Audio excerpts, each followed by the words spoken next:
Next ಪ್ರಧಾನಿ ಮೋದಿ ಅವರೇ ಪ್ರಧಾನಿ ಆಗ್ಬೇಕಂತ ಹೇಳಿ ದೇವೇಗೌಡರು ಗುರಿ ಅಂತ ಹೇಳಿ ನಿಖಿಲ್ ಕುಮಾರ್ ಇದೇ ದೇವೇಗೌಡರು ಮೋದಿಯವರು ಪ್ರಧಾನಿ ಆದರೆ ನಾನು ದೇಶ ಬಿಟ್ಟು ಹೋಗ್ತೀನಿ ಅಂದಿದ್ರು. ನನಗೆ ಗೊತ್ತಿಲ್ಲ, ಅವ್ರು ಹೇಳಿದ್ರಾ? ನಾಯಕ ಅಂತ ಯಾರು ಒಪ್ಕೊಂಡಿರಲಿಲ್ಲ, ಒಪ್ಕೊಂತ ಇದ್ದೀನಿ ಅಂತ. ಅದೇ ಅಂದರೆ ನನಗೆ ನೋವಾಗ್ತಾಯಿದೆ. ಯಾಕಾಗಿ ಸರ್?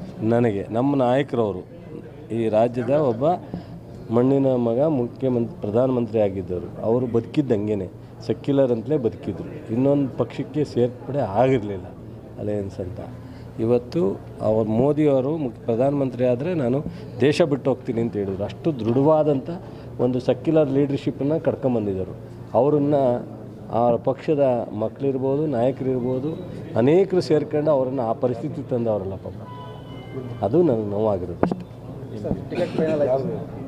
ಹೇಳಿದ್ನಲ್ಲ, ಸೊ ಎಲ್ಲ 28 ಮಾಡೋ ಅಂಥದ್ದಲ್ಲಿ ಮಾಡ್ತಾರೆ.